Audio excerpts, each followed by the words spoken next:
Hello दोस्तों, तो कैसे आप लोग? उम्मीद करते हैं अच्छे होंगे।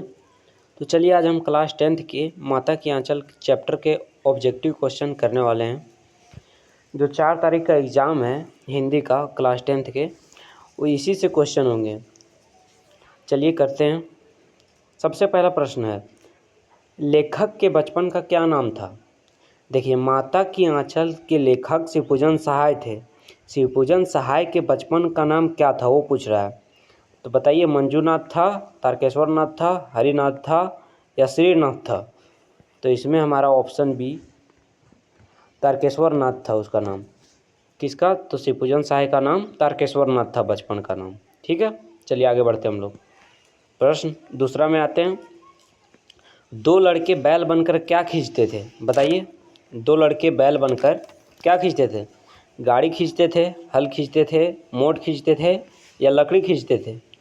तो इसमें हमारा ऑप्शन सी मोट खींचते थे। क्या खींचते थे? तो मोट खींचते थे। 2 लड़के बैल बनकर मोट खींचते थे। ये सब सभी क्वेश्चन बहुत इंपॉर्टेंट है बच्चों, याद कर लेना आप लोगों को। ये सब यहीं याद करा देंगे, टेंशन मत लो। ठीक है, चलिए आगे बढ़ते हैं हम लोग। प्रश्न तीसरा में आते हैं। मकई के खेत में किनका झुंड चर रहा था? बताइए, किनका झुंड चर रहा था? भेड़ों का चर रहा था, चिड़ियों का चर रहा था या गायों का चर रहा था या बकरियों का चर रहा था? तो जो वहाँ मकई के खेत में था वो वहाँ चिड़ियों का झुंड चर रहा था। किसका चर रहा था? तो चिड़ियों का झुंड चर रहा था बच्चों। ठीक है, चलिए हम अगला प्रश्न में आते हैं।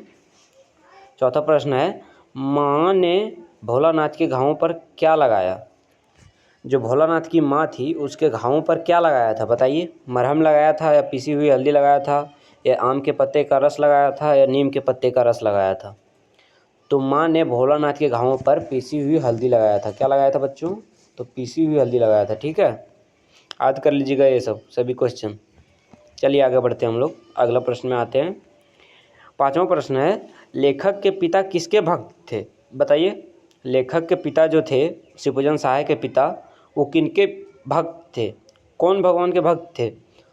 वो गणेश भगवान के भक्त थे या शिव जी के भक्त थे या कृष्ण भगवान के भक्त थे या दुर्गा माता की भक्त थी?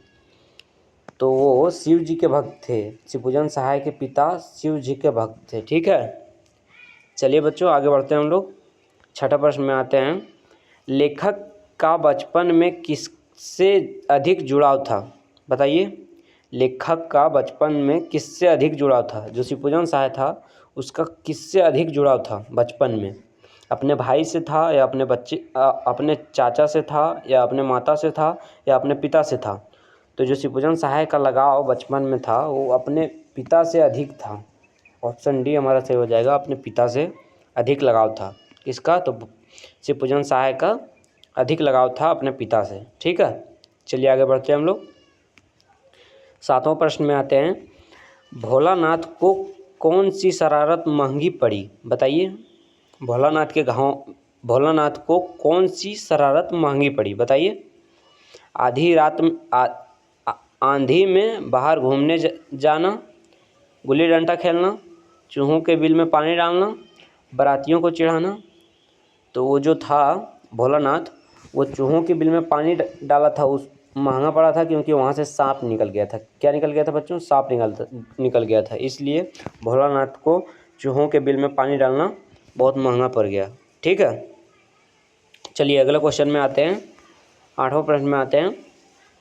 सांप से डरकर भोलानाथ ने कहाँ शरण ली? बताइए, सांप से डरकर भोलानाथ ने कहाँ चला गया? तो विद्यालय में चला गया या माता के आंचल में चला गया, चबूतरे पर चला गया या पिता के पास चला गया? तो जो भोलानाथ था वो सांप से डरकर माता की आंचल में शरण लिया। ठीक है, चलिए आगे बढ़ते हैं हम लोग। 9वां प्रश्न में आते हैं। अमोला किससे कहते हैं? बताइए, अमोला किसे कहते हैं? एक प्रकार की सब्जी है उसे कहते हैं या आंवला को कहते हैं, अनानास को कहते हैं या आम का उगता हुआ पौधा को कहते हैं? तो अमोला का अर्थ होता है आम का उगता हुआ पौधा। अमोला किसे कहते हैं? तो आम का उगता हुआ पौधा को अमोला कहते हैं। ठीक है, ये सब सभी क्वेश्चन बहुत इंपॉर्टेंट है बच्चों, हम बार बार बता रहे हैं। ये सब क्वेश्चन याद कर लीजिएगा। जो आपका 4 तारीख का एग्ज़ाम जो है हिंदी का, वो इसी से क्वेश्चन होने वाले हैं। इससे बाहर एक भी क्वेश्चन नहीं होगा। ठीक है, ये मेरा दावा है। चलिए आगे बढ़ते हैं हम लोग। 10वां प्रश्न में आते हैं। भोलानाथ पूजा के समय मस्तक पर कैसा तिलक लगाते थे? बताइए, कैसा तिलक लगाते थे भोलानाथ पूजा करते समय? अपने माथे पर कैसा तिलक लगाते थे? हल्दी का लगाते थे या चंदन का लगाते थे या भभूत का लगाते थे या चावल का लगाते थे? तो जो भोलानाथ था वो पूजा के समय भभूत का तिलक लगाता था। किस चीज़ का? तो भभूत का। ऑप्शन सी हमारा सही हो जाएगा। चलिए आगे बढ़ते हैं हम लोग। 11वां प्रश्न में आते हैं। चूहों के बिल में पानी डालने से बिल से क्या निकला? बताइए। अभी हम बताएं, चूहों के बिल में पानी डालने पर महंगा पड़ गया भोलानाथ को। ठीक है, तो चूहों के बिल में पानी डालने से क्या निकला? बिल से क्या निकला बताइए। चूहा निकला, नेवला निकला, या कौवा निकला, या सांप निकला? तो जो था, चूहा के बिल में पानी डाला तो वहाँ से सांप निकला था। क्या निकला था बच्चों? तो सांप निकला था। ठीक है, चलिए हम लोग आगे बढ़ते हैं। 12वां प्रश्न में आते हैं। लेखक बचपन में अपने पिताजी के साथ कौन सा खेल खेलता था? बताइए। जो शिवपूजन सहाय था वो अपने पिताजी के साथ कौन सा खेल बचपन में खेला करते थे? बताइए। कबड्डी का खेल खेलते थे, या कुश्ती का खेलते थे, या बैडमिंटन का खेलते थे, या क्रिकेट खेलते थे? बताइए। तो जो शिवपूजन सहाय था वो अपने पिता के साथ बचपन में कुश्ती खेला करता था। क्या खेला करता था बच्चों? तो कुश्ती खेला करता था। ठीक है, चलिए आगे बढ़ते हैं हम लोग। 13वां प्रश्न में आते हैं। बुढ़वा बेईमानी मांगे करेला का चोखा कहकर बच्चों ने किसको चिढ़ाया था? बूढ़े दूल्हा को चिढ़ाया था, या मुसन तिवारी को चिढ़ाया था, स्कूल के हेडमास्टर को चिढ़ाया था, या बूढ़े किसान को चिढ़ाया था? तो ये कहकर मुसन तिवारी को बच्चों ने चिढ़ाया था। किसको चिढ़ाया था? तो मुसन तिवारी को चिढ़ाया था। ऑप्शन बी हमारा सही हो जाएगा। चलिए आगे बढ़ते हैं। 14वां प्रश्न है।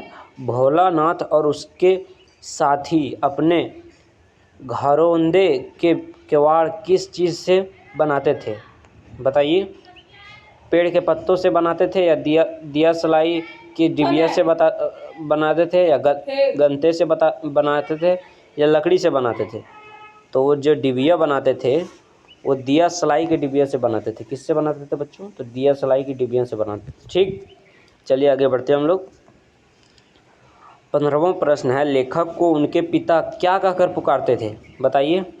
भोलानाथ कहकर पुकारते थे, या तारकेश्वर नाथ कहकर पुकारते थे, या हरिनाथ कहकर पुकारते थे, या श्रीनाथ कहकर पुकारते थे?